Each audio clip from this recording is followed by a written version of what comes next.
अस्सलाम वालेकुम जी, कैसे हैं आप सब लोग। उम्मीद है कि आप सब ठीक होंगे और अपनी फैमिलीज़ के साथ सेफ होंगे। अल्हम्दुलिल्लाह मैं भी बिल्कुल ठीक हूँ। आप सबकी दुआओं और सपोर्ट का बहुत बहुत शुक्रिया। तो आज बात होगी फ़िल्टर नाज की भटकती हुई रूह पर। ये भटकती हुई रूह जो है इसको कहीं भी चैन नहीं आ रहा, और चैन पाने के लिए ये बेचारी वो काम कर रही है, वो काम कर रही है कि कुछ ना पूछें।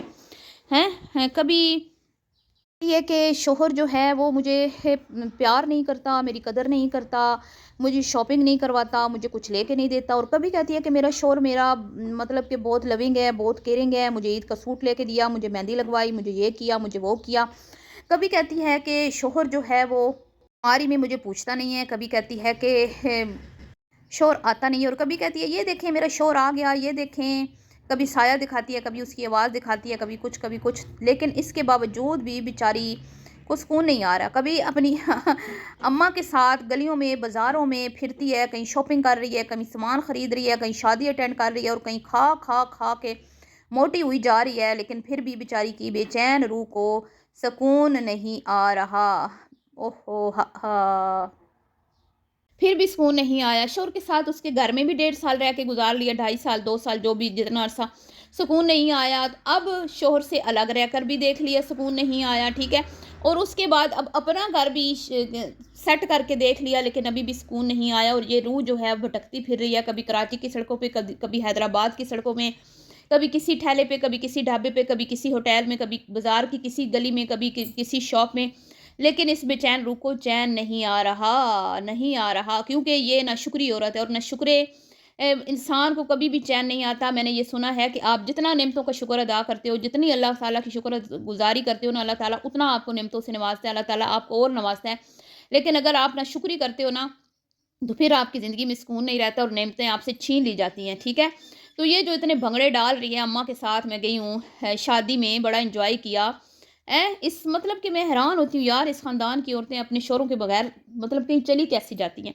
खुद अपनी अम्मा की मिसाल ले लो तुम, तुम्हारी माँ जो है वो अपने शौहर के बगैर कहीं नहीं जाती हैं, ज़्यादा से ज़्यादा कहाँ जाती है? हैदराबाद की 8 नंबर मार्केट तक चली जाती है। वो भी अकेली तो नहीं जाती, उसमें कभी बहू को साथ ले जाती है, या कभी तुम लोगों ने शॉपिंग करनी हो तो तुम्हारे साथ जाती है, और वैसे भी अब उसकी उम्र भी तो 60 से ऊपर हो चुकी है। लेकिन तुम लोग जवान जहान, तुम्हारी नई-नई शादियाँ, और तुम्हारे साथ तुम्हारे शौहर नज़र नहीं आते। शौहर सिर्फ़ उसी वक़्त नज़र आता है जब उसने अपने बेटे की शॉपिंग करनी होती है।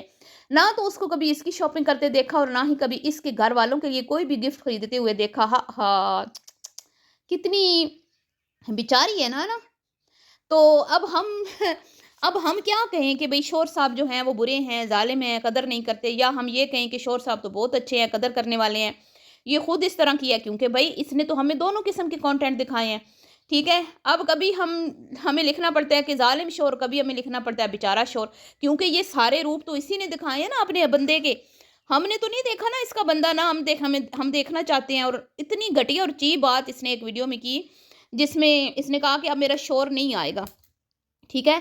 जब इसके व्यूअर्स इससे पूछते हैं, इसकी व्यूअर्स कौन है? इसकी ऐज की लड़कियाँ ही होंगी ना, ज़्यादातर इसको वही देखती हैं ना। तो उन्होंने कहा भई तुम फ़िल्टर अपना शौहर क्यों नहीं दिखाती हो? तुम शौहर के बगैर कैसे बाज़ारों में घूमती-फिरती हो? तुम्हें मतलब बुरा नहीं लगता? नई-नई तुम्हारी शादी है और तुम्हारा बंदा तुम्हारे साथ कहीं नज़र नहीं आता, तुम्हें बुरा नहीं लगता? हर तरफ तुम अम्मा-अब्बा के साथ जाती हो। कोई चीज़ तुमने लेनी हो तो तुम अपनी चॉइस, अपनी अम्मा-अब्बा की चॉइस से लेती हो। कभी तुमने अपने हस्बैंड को अपनी उसमें शामिल नहीं किया शॉपिंग में। तो कहती है नहीं आएँगे, वो नहीं आना चाहते ना, वो कैमरे में आना ही नहीं चाहते, उनको अच्छा ही नहीं लगता। उन्होंने कहा तुम अपनी ज़िंदगी जियो, अपने बेटे के साथ बनाओ वीडियोज़, मैं नहीं आऊँगा, हैं? और फिर साथ ये भी कहती है अगर किसी ने देखना है ना, किसी को इतनी चाह है मेरा शौहर देखने की, तो पुरानी वीडियोज़ में देख लें। भई तुम्हारे शौहर से किसी का क्या लेना-देना? हुँ? वो तो तुम्हारे व्यूअर्स तो तुम्हारे लिए कहते हैं कि तुम उसके साथ अच्छी लगती हो, बीवी और शौहर दोनों इकट्ठे ही अच्छे लगते हैं। शौहर अकेला भी बुरा लगता है और दुनिया बातें बनाती है, और इसी तरह बीवी भी अकेली बुरी लगती है, दुनिया बातें बनाती है। और अल्लाह ताला भी जो है ना, शैतान भी खुश होता है, और अल्लाह ताला भी जो है ना यही फरमाता है कि हस्बैंड वाइफ एक दूसरे का लिबास हैं, ठीक है? एक दूसरे को कवर करे, एक दूसरे की खामियों पे पर्दा डाले, एक दूसरे का मुश्किल टाइम में साथ दे। ये नहीं कि एक बंदे पे बुरा वक़्त आए तो उसको अकेला छोड़ के बंदा रफू चक्कर हो जाए। तो अब यहाँ पे तो मुझे यही लग रहा है कि इसका बंदा जो है वो इसको ग्राउंड पोर्शन जो है वो नहीं दिलवा सकता। वो उसकी इतनी हैसियत नहीं है, उसकी इतनी जेब नहीं है, और उसका एक फ्लैट है, क्योंकि जितना ऊपर चले जाएँ उतना ही फ्लैट्स जो हैं उनके रेंट भी कम होते हैं, और अगर वो अपना ख़रीद रहे हो तो उस हिसाब से भी जो है ना वो सस्ते मिलते हैं। तो उसने 4th फ्लोर पे उसका फ्लैट है, अब पता नहीं उसका अपना है, ये तो कहती है अपना है, हमें क्या पता अपना है कि नहीं है, हो सकता है रेंटेड हो। तो वो जो अफ़ोर्ड कर सकता है, ख़ैर बात मुख़्तसर ये कि वो जो अफ़ोर्ड कर सकता है ना, उसने उतना इसको एक खूबसूरत सा आशियाना बना के दिया जिसमें घर की तमाम सहूलतें जो एक बंदी को चाहिए होती हैं। एक बेडरूम, एक वॉशरूम, एक वॉशिंग एरिया, एक ड्राइंग रूम कि भई कोई आ जाए तो आप उसमें आराम से किसी को बिठा लें। एक छोटा-सा टिनी सा किचन और 2 बंदों के लिए ये बहुत है। तो अब वो बंदा इतना ही अफ़ोर्ड कर सकता है, उसकी जेब इतनी इजाज़त देती है और इसकी माँ को पता था कि मेरे दामाद की यही औकात है, वो इतना ही अफ़ोर्ड कर सकता है। खुशी-खुशी पहले रिश्ता दिया और फिर जब 4th फ्लोर पे अब जाते हुए इनको मसला होता है, इनको तकलीफ़ होती है और अब ये अपने उस शौहर को गरीब समझ के और ये कह के कि भई तुम अफ़ोर्ड नहीं कर सकते तो क्या हुआ? मेरा तो अपना घर है ना, मैं क्यों फिर तुम्हारे घर में सड़ूँ? मैं क्यों चौथी मंज़िल पे बार-बार चढ़ती रहूँ, उतरती रहूँ? मेरी तो अम्मा नहीं आ सकती, मेरा तो अब्बा नहीं आ सकता, मेरा तो मगरमच्छ भाई नहीं आ सकता। और ना मेरा बहनोई आता है, ना मेरी बहन आती है, मेरा अपना घर होगा तो मेरे सारे रिश्तेदार आएँगे हैं। तो तुम्हारे घर में तो मैं खुशी से अपने पेरेंट्स को नहीं बुला सकती, खुशियाँ नहीं मना सकती, जश्न नहीं मना सकती। यहाँ पे मैं लेट नाइट तक मूवीज़ नहीं देख सकती, लेट नाइट तक मैं खा पी नहीं सकती। तुम्हारे घर में तो रूल्स हैं, उन रूल्स को मैं फ़ॉलो करना मेरे लिए मुश्किल है। तुमने सुबह जाना होता है जॉब पे, मैंने तो नहीं जाना होता जॉब पे, मैं तो पूरा दिन घर में होती हूँ। मैं क्यों ना एन्जॉय करूँ? मैं तुम्हारे साथ क्यों चिल्ला काटूँ? मैं क्यों औखी हूँ? तो इसका मतलब तो यही हुआ ना कि इस बंदी ने अपने शौहर को जब ये टाइम होता है हस्बैंड वाइफ का एक स्ट्रगल पीरियड, ठीक है? एक टाइम आता है कि इंसान कुछ ना कुछ बना लेता है। जब जॉब कर रहा होता है ना हस्बैंड, तो उसमें ये होता है कि आप कुछ सेविंग करते हो, कुछ आप अपना घर का अच्छा-सा लाइफ़स्टाइल मैनेज करते हो और फिर आपकी एक सर्विस खत्म होती है, उसके बाद आपका थोड़ा चेंज हो जाता है, ठीक है? आप और अलग घर बना लेते हो, अच्छा घर बना लेते हो, कुछ सेविंग्स होती हैं आपकी, कुछ आपको पैसा वैसे मिल जाता है, तो आप एक अच्छा घर बना लेते हो। लेकिन इस जॉब में इतना भी उस बंदे ने किया तो कोई कम नहीं है, हक हलाल की कमाई में से ये भी बहुत ज़्यादा है। लेकिन ये नकदरी औरतें, पहले इन्होंने इसकी अम्मा ने इस तरह के दामाद ढूँढे जो नीचे लग के रहें, इनके ऊपर जो है ना हम हुक्मरानी करें। अगर हम अपनों से बड़ों में ऊँचे ख़ानदान में रिश्ता करेंगे तो हो सकता है वो हमारी गुलामी ना करे, हो सकता है वो हमारी बेटियों का कहना ना माने, हो सकता है कि जैसे मेरे शौहर ने गुलामी का पट्टा पहना है अपने गले में वो ना पहने। तो ये सोच के गरीब घरों में अपनी बेटियों की शादियाँ की। गरीब तो मैं नहीं कहूँगी, अल्लाह माफ़ करे, गरीब तो वो होता है जिस बेचारे के पास 2 टाइम की खाना नहीं होता, वो तो माशाल्लाह अच्छा खाते हैं, उनके घर में अच्छा पकता है, अच्छा खाते हैं, अच्छा पहनते हैं, अच्छा ओढ़ते हैं। उनके घर में किसी चीज़ की भी कमी नहीं है, लेकिन नाशुक्री ना, फिर मैं वही कहूँगी ना, नाशुक्री औरत है, भटकती हुई नाशुक्री रूह। तो अब उसको मुश्किल टाइम में जब उसका स्ट्रगल टाइम है कि भई अब उसने शादी की है कि मेरी बीवी मुझे खाना बना के दे, मेरे कपड़े धो के दे, मैं आऊँ तो मेरी राहत के लिए वो कोशिश करे, मुझे सुकून पहुँचाए। लेकिन ये बीवी उस टाइम में उसको छोड़ के अपने घर में शिफ्ट होने की पूरे जो है ना, एहतमाम उसने कर लिया हुआ है। सब कुछ उसने कर लिया हुआ है। तो भई ऐसी बीवी का एक बंदे को क्या फ़ायदा? आप बताएँ?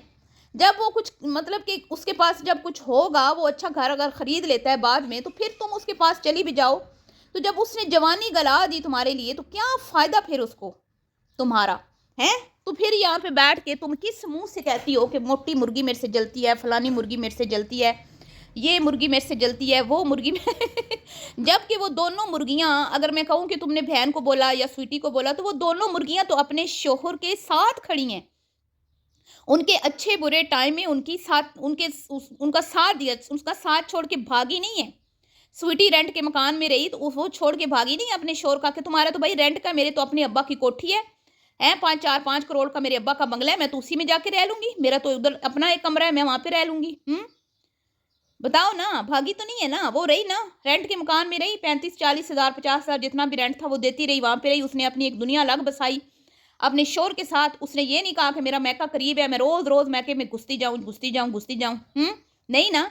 इसी तरह तुम्हारी बड़ी बहन है ना, उसका 3 डब्बे का घर है, 3 डब्बे का घर है ना, फिर भी अपने शोहर की इज्जत संभाल के बैठी है ना। उसका शोहर स्ट्रगल कर रहा है, छोटी मोटी जॉब्स करता है, कोई इतनी खास उस बेचारे की जॉब नहीं है, लेकिन वो खड़ी है ना अपने शोहर के साथ, उसके साथ कदम से कदम मिला के वक्त गुजार रही है ना। एक वक्त आएगा कि उनके दिन बदल जाएंगे और उनकी उसके उसकी जो जब मियाँ बीवी को एक दूसरे की ज़रूरत होती है ना, यानी कि पिछली उम्र में, जैसे अब तुम्हारी अम्मा और तुम्हारा अब्बा है, तो उस वक्त वो एक साथ होंगे। हर एक मुश्किल उन्होंने इकट्ठे मिल के जो है ना फेस किया, हर मुश्किल टाइम इकट्ठे गुजारा, बच्चों का फ्यूचर बनाया, तो वो एक दूसरे के ऊपर फख्र करेंगे, एक दूसरे की तरफ देख के शर्मिंदा नहीं होंगे, नजरें नहीं झुकाएंगे, क्योंकि दोनों ने इकट्ठे जो है ना स्ट्रगल की है। تو جب اسٹرگل کا ٹائم ہوتا ہے نا میاں بیوی کا، تو تب ایک دونوں میں سے چھوڑ جائے نا، تو ایسے پہ تو میں کہتی ہوں اب میں کیا کہوں میں کچھ کہوں گی تو پھر اس کو مرچی لگے گی. ایسے اس رشتے کا کوئی فائدہ نہیں ہوتا. تو یہ اپنے شوہر کو چھوڑ کے اس لیے چلی گئی ہے نا، کیونکہ یہی ریزن دیتی ہے نا، فورتھ فلور ڈاکٹر نے منع کیا، ڈاکٹر نے ہے. تو دنیا کا کوئی بھی ڈاکٹر جو ہے نا، وہ یہ نہیں کہتا کہ آپ اپنے شوہر کا ساتھ چھوڑ کے چلے جاؤ. سمجھ آئیے؟ ہاں وہ آپ مجبوری بتا سکتے ہیں کہ ڈاکٹر صاحب میرا تو اوپر گھر ہے، تو ڈاکٹر نے کیا کہنا ہے کہ بیٹی کم سے کم نیچے اترو، بس یہی ہے نا، کم سے کم سیڑھیاں چڑھو، کم سے کم جو ہے نا. لیکن نہیں جی، اصل مسئلہ یہ نہیں ہے، اصل مسئلہ اور ہے. یہ ویسے شور سے بھاگی ہوئی، شور بھی اب جو ہے نا اسے اکتا چکا ہے، تنگ آ چکا ہے اس کی بچپن جو ہے نا حرکتیں بچوں والی، تو وہ بھی اب اس کو برداشت نہیں کر پا رہا بیچارہ. تھوڑی دیر کے لیے آتا ہے جب یہ سائے دکھاتی ہے، کبھی اس کا پاؤں دکھاتی ہے، کبھی اس کی پینٹ دکھاتی ہے، چپل دکھاتی ہے، دل کو تسلیاں دیتی ہے کہ ہے میرے ساتھ ہی ہے. ساتھ یہ نہیں ہوتا بی بی، ساتھ ایسے ہوتا ہے جیسے تمہاری بہن تمہارے شوہر کے ساتھ رہ رہی ہے. ساتھ وہ ہوتا ہے جو تمہاری اماں تمہارے ابا کے ساتھ رہ رہی ہے. ساتھ وہ ہوتا ہے جو سویٹی اپنے شوہر کے ساتھ رہ رہی ہے، کہ جب شوہر گھر سے جائے تو میاں بیوی ناشتہ بنا کے دے اس کو دعاؤں میں، اور خوشی خوشی رخصت کرے ہنستے مسکراتے چہرے کے ساتھ. اور جب وہ آئے تو اس کے لیے تیار بیٹھی ہو، کھانا بنا کے بیٹھی ہو، اس کی گھر کی حفاظت کرے، اس کی اولاد کی دیکھ بھال کرے. ٹھیک ہے، وہ ہوتا ہے ساتھ. تم تو اپنے شوہر کا ساتھ چھوڑ کے بھاگ گئی ہو، اور وہ بھی تم سے اکتا چکا ہے. تو یہ کس طرح کا نام کا رشتہ ہے تم لوگوں کا، نام کا؟ ٹھیک ہے. تو اس ویڈیو پہ غصہ کرنے کی بجائے نا ذرا تھوڑا سا اس پہ غور و فکر کر لینا کہ آج بچپنے میں تم اپنا جو ایک شوہر کے ساتھ اچھا ٹائم ہے اس کو تم ضائع کر رہی ہو، اور وہ ٹائم تم اپنی ماں کے ساتھ چمک چھلو بن کے گزار رہی ہو نا، تو کل کو پھر تمہارے ساتھ کیا ہوگا یہ سوچ لینا ہے. ہم تو تمہیں نصیحت کرتے ہیں لیکن تمہیں بہت بری لگتی ہے وہ نصیحت. ہم صرف اس لیے بات کرتے ہیں کہ تم بیٹھ کے جو گھٹیا ترین ٹرینڈ بنا رہی ہو نا، کہ شوہر کے ہوتے ہوئے بھی کوئی ضرورت نہیں ہے، شوہر کو جوتے کی نوک پہ رکھو، اور اماں ابا ہے نا بس انہی کے ساتھ جو ہے نا اپنا اماں ابا کے ساتھ جدھر مرضی جاؤ موج مستیاں کرو. چوتھی منزل سے تو ڈاکٹر نے اترنے سے منع کر دیا، شوہر تو پھر کہیں نہیں لے کے جائے گا، شوہر پہلے ہی نہیں لے کے جاتا، پھر ڈاکٹر نے اگر بول دیا کہ نہیں جانا تو پھر تو بالکل ہی پابندی لگی. تو اس کا آسان حال اس نے یہ تلاش کیا کہ شوہر کو چھوڑ دیا، شوہر کے گھر کو چھوڑ دیا، اور اپنا گھر اپنی الگ دنیا بس حالی، اور اس میں اپنی ماں اور باپ کو جو ہے نا شامل کر لیا. باپ تو بیچارہ مجبور ہے، ماں کو شامل کر لیا، اور ماں کی طرح چمک چھلو بن کے لہرا رہی ہے. جہاں پہ کسی نے بلایا نہیں، پوچھا نہیں ہے، وہاں پہ جا کے بن بلائی مہمان بن گئی. بیگانی شادی میں عبداللہ دیوانہ. تو تمہیں ترس نہیں آتا اپنے اوپر؟ مجھے تو بہت ترس آتا ہے تمہارے اوپر، تمہارے سے جیلسی نہیں ہوتی، یقین کرو تمہارے اوپر ترس آتا ہے. اور تمہاری ماں پہ بھی، جس کو یہ نہیں پتا کہ انسان کے ساتھ موت بھی ہے، اور انسان کو اپنی اولاد کو تیار کر کے جانا چاہیے کہ دنیا میں تم لوگوں نے اکیلے سروائیو کرنا ہے، تو تم لوگ اپنی ذمہ داریاں خود سنبھالو. خیر جی، اب آپ نے مجھے بتانا ہے کہ بھی کون ہی ایسی بندی سے جلتا ہے. مجھے تو ترس آتا ہے، میں تو ذرا بھی نہیں جلتی، اور نہ ہی کوئی اور جلتا. آپ میں سے کوئی جلتا ہے تو مجھے ضرور بتائیے گا کہ اس کی زندگی میں آپ نے ایسا کیا دیکھ لیا جس کی وجہ سے کسی کو جلن. بھائی جلن کے لیے بھی تو کسی میں کوئی خوبی ہونی چاہیے کہ نہیں ہونی چاہیے ہیں. خیر جی، یہ تھا آج کا ریاکشن. ویڈیو پسند آئی تو لائک شیئر کر دیجیے گا، دعا میں یاد رکھنا ہے. ملتی ہوں آپ سے نیکسٹ ویڈیو میں، بھی کے لیے اتنا ہی. اللہ حافظ.